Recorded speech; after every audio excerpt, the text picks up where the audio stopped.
Alright, YouTube, I hate to be the bearer of bad news, but we're now closer to atomic annihilation than we were even early this year. I pointed out around that time, things are getting worse, they're not getting better, number one. The diplomatic situation in the world eerily resembles that before maybe the First World War, maybe the Second World War, or around the time of the Cuban Missile Crisis, honestly. A lot of people sort of brush it off. They don't want to think too much about their imminent destruction. You got to realize one thing. I don't get stressed out or worried about the idea of a nuclear war. Number one, I'm going to die anyway. I've come to that realization. A lot of people don't want to think about that either, their impending mortality. But I meditate upon like gnawed corpse and bloated corpse and other sort of tenets of mystic Buddhism sometimes. So it's like, why care? Honestly, I'm going to die. These people seeking to become immortal through transhumanism don't realize you're not going to have enough time before the atomic conflict comes to actually work on that technology. Sorry, it's not going to happen. 50 years is like my current over-under as far as when it happens. There's a pretty good chance I'll get to see it in my lifetime. It doesn't bother me, but it's regrettable, specifically because we could have just not developed these weapons. Or if we had been a little bit smarter, maybe it would be a monopolar nuclear world, and there wouldn't be any other nuclear states, and we'd actually be living in a sort of peaceful, prosperous world where we never would have needed neoconservatism. We never would have needed neoliberalism. We wouldn't have needed a military complex. We just lord a handful of those weapons over. People say, oh, yeah, well, nobody has the plans for them anymore, and if anyone starts developing them, we'll just nuke their development, so, the world's ours, basically. We could have had utopia. Instead, we inherited I am death, destroyer of worlds, basically. Some Oppenheimer-esque dystopian crap. But things have gotten notably worse just in the last week, and a lot of people don't even seem to have noticed it. They didn't even read the news. The mainstream news doesn't want to cover it. They're too busy talking about how many vaginas Donald Trump has been inside, how many emails Hillary Clinton has sent. Does Johnson know who Kim Jong-un is? Something like that. Or where is Jill Stein now? Which jail cell is she in because she was, part of a pipeline protest, essentially. That's what they're talking about.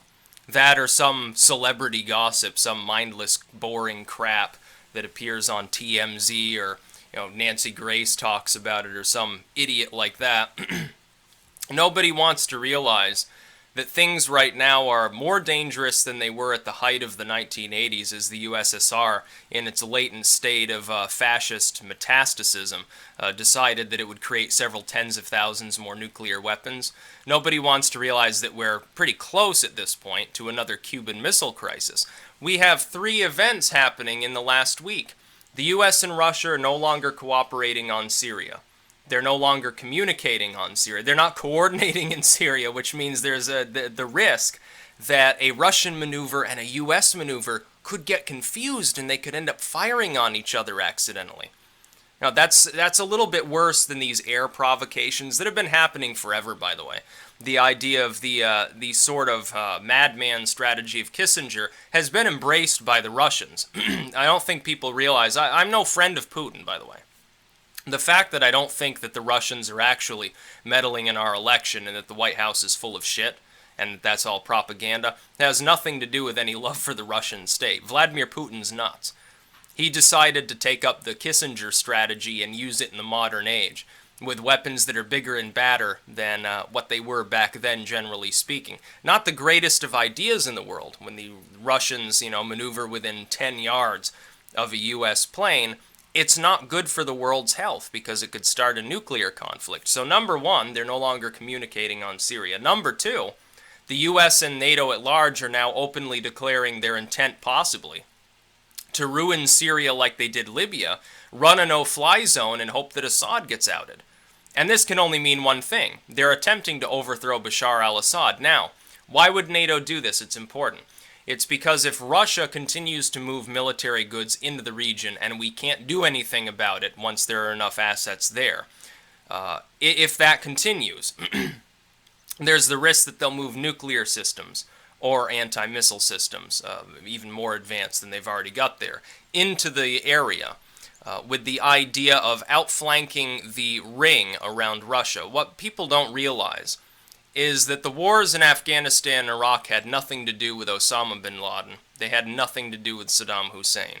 It was part of a grand chessboard strategy born in the 1950s to form a defensive ring around Russia that would allow us to deflect any incoming missile or plane-based atomic attacks, so that we could say, hey, we've got you cornered now. You can't nuke us, we can nuke you. Stand down, disarm your weapons. You have X number of days to comply. That's what the strategy is. Now, China helps the Russians outflank this a little. I don't see, as many of the plebeians see, China as an inherent ally of Russia. They're really more self-serving. Ultimately, their economic reliance upon exports to the West would probably keep them from doing anything.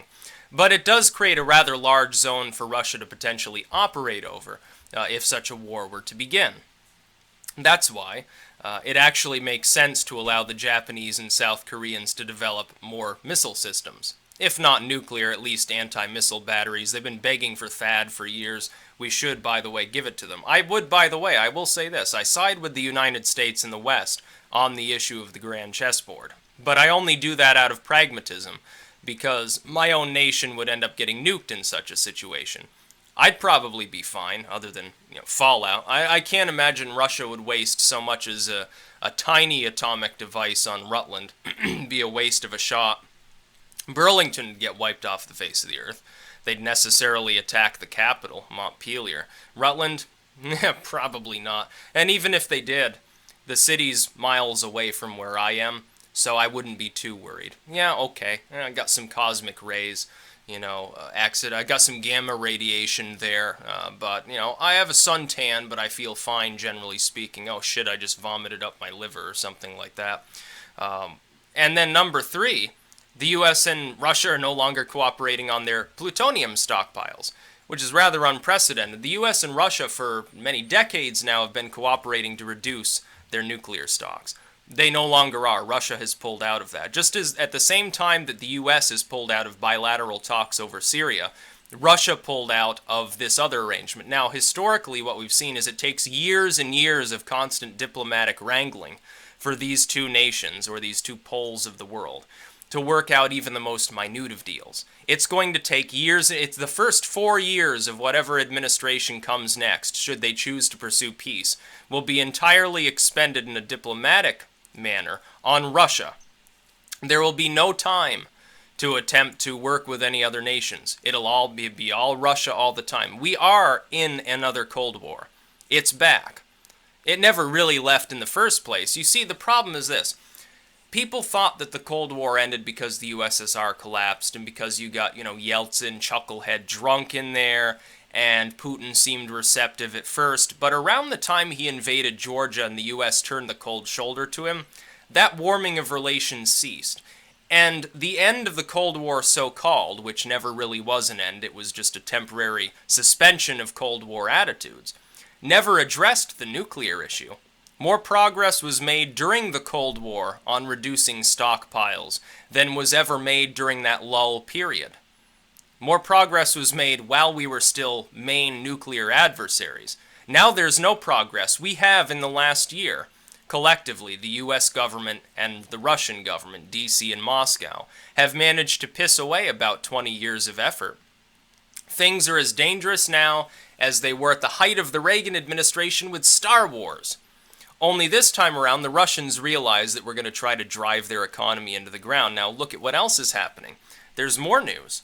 The US is preparing to test a couple of atomic dummy bombs out in the Southwest. They're not actual nukes, violate the Test Ban Treaty, which, by the way, might as well be ripped up at this point. People are going to go back to above-ground nuclear testing at any point in the future. I expect the Russians will return to it first. They'll detonate a nuke just to say told you so, really make the West paranoid. The US government will probably respond in kind, and we'll be back to open nuclear testing, or at least below-ground nuclear testing. Say, oh, I got new weapons, we got to test them. Don't worry, you won't actually see the mushroom cloud. It'll only contaminate the soil for a couple miles around when we put it down in a cave and blow it up somewhere in New Mexico or Arizona or something like that. I wouldn't want to live in the Southwest right now, by the way. If you live in the Southwest, it might be time to move, honestly. Or on the West Coast, because you're going to get obliterated by earthquakes pretty soon. Unfortunately, there's nothing you can do about it. That's beyond man's capabilities to solve. On the nuclear question, though, we could have solved it had common sense prevailed, and the Nazis won the Second World War, or at least I would say the stereotypical Hollywood Nazis, not the actual Third Reich. They won because the sort of wipe out everyone programs that everyone considers the Nazis to have had were simply replicated by the US and Russia, and China now too, and the UK, and France, and India and Pakistan. Supposedly nice, peaceful, religious Hindus now have hundreds of nuclear weapons. So do the North Koreans. South Africa is the only country in the world that actively developed nuclear capabilities and got rid of them. Israel now has hundreds of nukes. The Saudis almost certainly already have a small stockpile. At the very least, they're capable of obtaining atomic weapons from Pakistan at a moment's notice for free, because they've already paid for them by building their atomic program in the first place. Brazil had a nuclear program. They never developed any bombs. They scrapped their program. So we've got two states in the world, two out-of-the-way states in the southern hemisphere of the world, remain the only civilized states on the face of the earth. And both of them are completely fucked up right now. Brazil's economy's flatlined. There are constant protests there. South Africa is a complete den of crime. And these two countries are arguably acting in a more civilized manner over recent history than the US and Russia. It's pretty sad, actually, now that this is the case. Unfortunately, there's no way to solve this problem. And here's why atomic annihilation will occur. I say this with near 100% certainty. The only exception would be nature beats us to it and knocks us back to the Copper Age with a worldwide epidemic or a super asteroid, super volcano sort of situation. Something like that would make it difficult to use nuclear weapons because we wouldn't actually be able to use them. It would be impossible to deploy them. We wouldn't. All the computers and machines required to cause them to work would be destroyed. Take us hundreds of years to figure out how to rebuild it, probably. We'd be back in the Iron Age at that point. Otherwise, though, there will be a nuclear war, probably within the next 50 years. You got to realize, we're not that deep into the atomic era. It hasn't even been a century. It's only been about 70 years since these weapons were developed. That's not really that long. That's well within the lifespan of even an average person in many countries, and not far out of the average lifespan of people even in places that are heavily polluted and overrun by violence.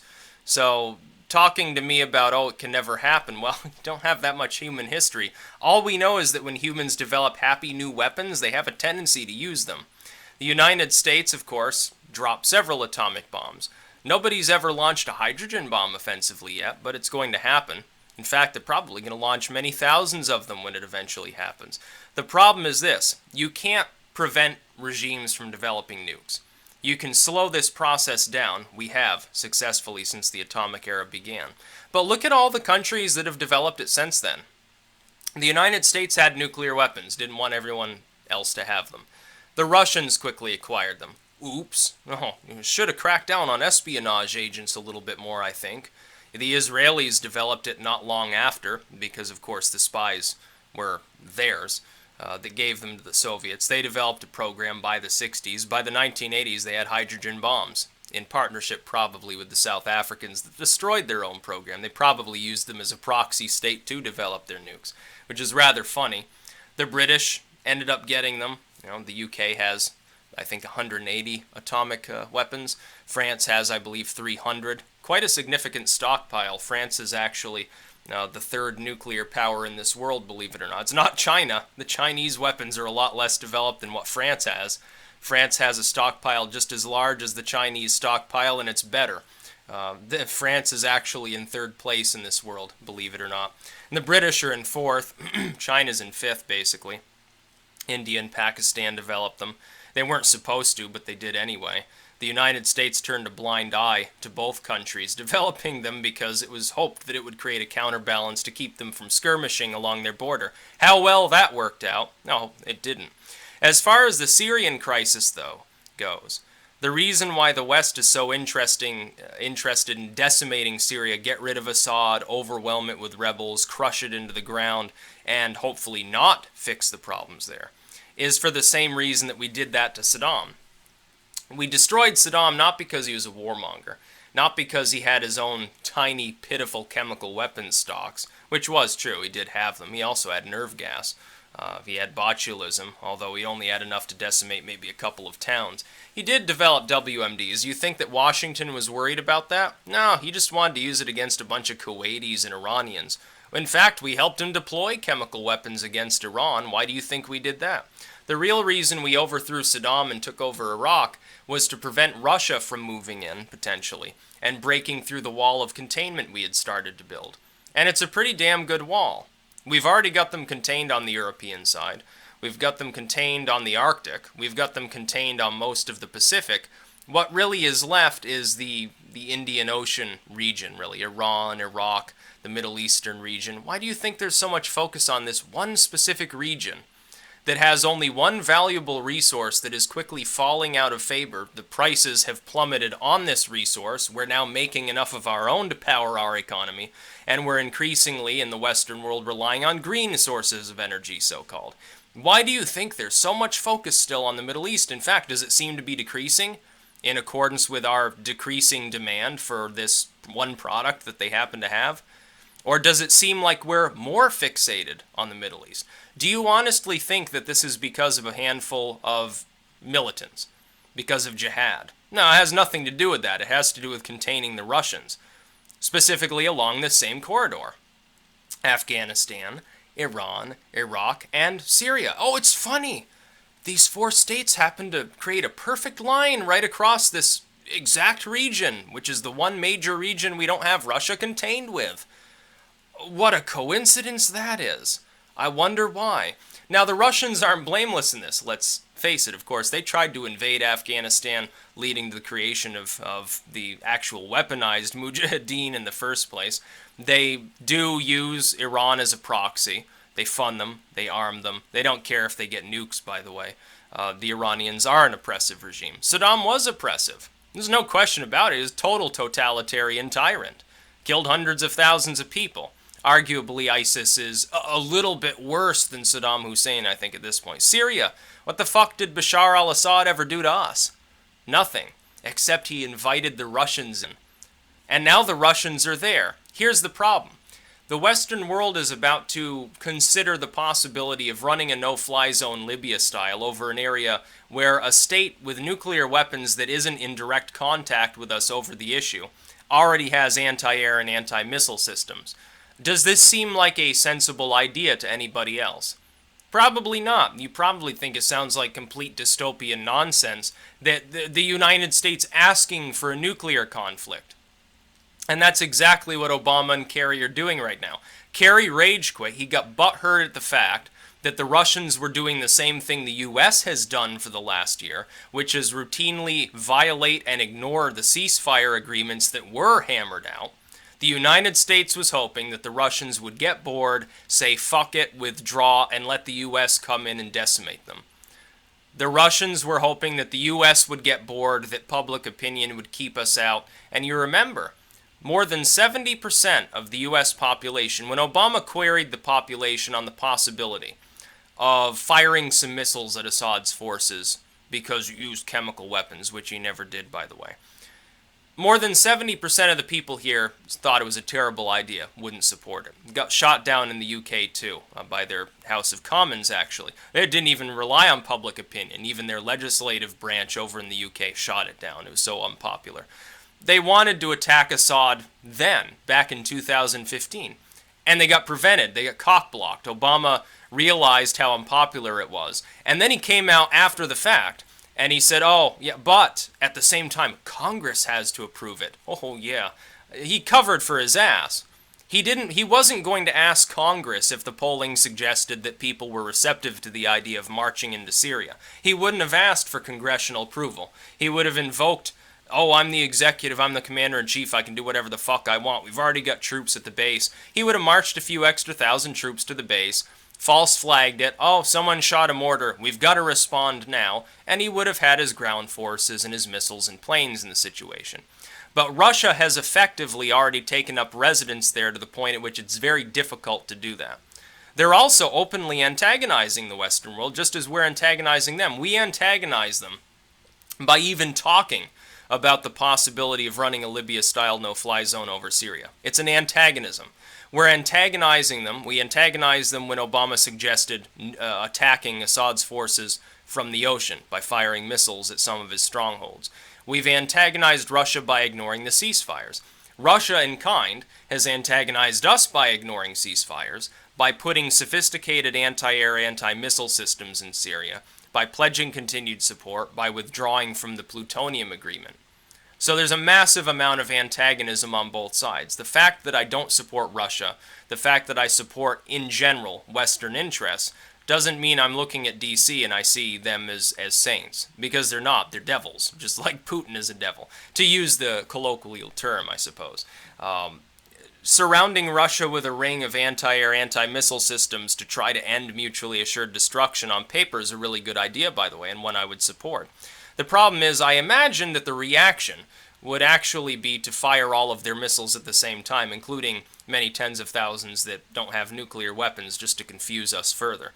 Such a battery system of anti-air, anti-ship, anti-sub, anti-missile systems isn't as effective if the opponent simply builds, a couple 100,000 dummies, which they could easily do, by the way. That's the easiest fix if you're surrounded by an anti-missile system. Build missiles that aren't nukes, that look indistinguishable from the nukes. Then fire them off in huge volleys so that the enemy doesn't know which ones to intercept, because they're not going to get them all. Either that or then the enemy is forced to spend their own economy into oblivion, making a bunch of more anti-missile systems. Build more planes, including ones that are from the last generation. They're dirt cheap at this point. They can build tens of thousands of them if they want. Be really easy. How do you tell which ones have the nukes? It's the easiest strategy to countermand such a system. As far as Syria goes, though, this conflict is going to turn into a war. The U.S. is going to get involved in war there unless the Russians completely cockblock us, in which case the Russians will end up fighting a war. It's actually very, very funny. Of course, they got cock-blocked in Afghanistan. They've been cock-blocked in Iraq. We're trying to destroy the Iranians. Clinton has openly talked about wanting to destroy them from off the face of the earth, force regime change.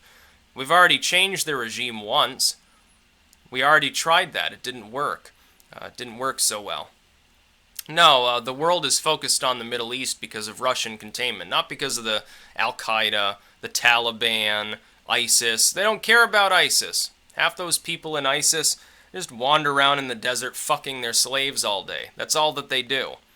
The Western world's not ultimately worried about a few 100,000 militants. They're worried about a few million Russian people with guns, soldiers, partisans. Why do you think Russia held a mass emergency drill all over their country? I think it was yesterday.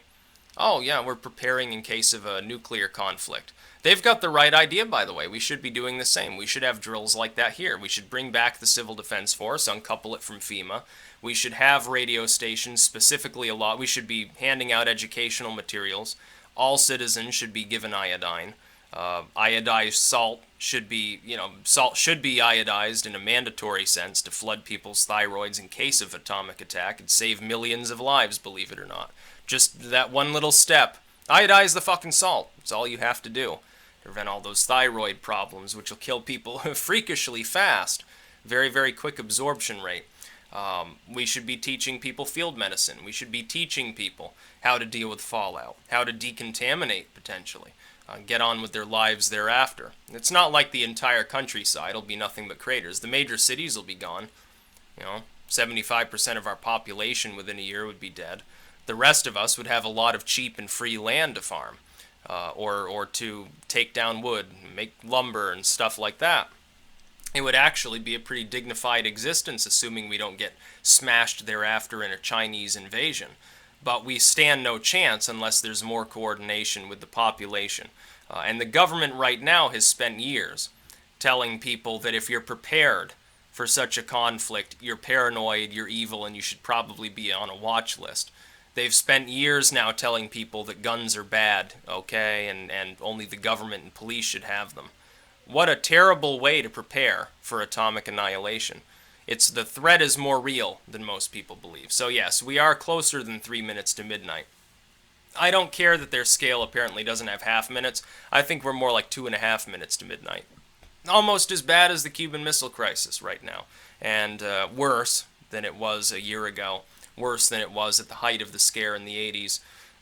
People should be more concerned. That's all I'll say. That's about all. Peace out.